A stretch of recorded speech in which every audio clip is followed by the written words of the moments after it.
Hey guys, welcome to Tech Guru. So if you used Davinci Resolve in the past or you're using it for the first time, but you've noticed that your timeline is kind of messed up and it's not actually showing any picture where it's supposed to in the timeline preview, today I'm going to show you guys who can actually fix this. So in most cases this will be affected if you have a laptop with a discrete graphics card. Davinci Resolve would just not be using the right graphics card, and that's probably what is causing the issue. So what you want to do first of all is you want to go ahead and close Davinci Resolve. I'm not going to do it because I'm just showing an example, but make sure you do that.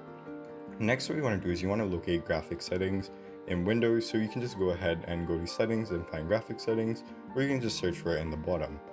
Then once you're in the graphics settings, you want to go ahead and select browse, and what you want to do is you want to just locate the actual application file for Davinci Resolve. In most cases this will be in your local disk C or your C drive, whatever it is, but you should know where it is so you can easily locate it.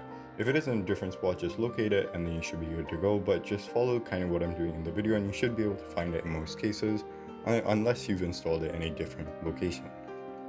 Once you're inside of the Davinci Resolve folder, just choose the actual Resolve application, and once you have it there, just let's basically select it and then click options.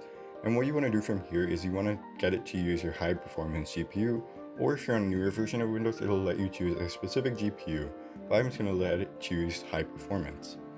Then what you want to do is you want to go ahead and reopen Davinci Resolve, and you should notice that your timeline is now working perfectly, and that's all you really have to do. So thank you guys for watching today's video. If you want to see more videos like today's, please be sure to subscribe. But yeah, that's it for today's video.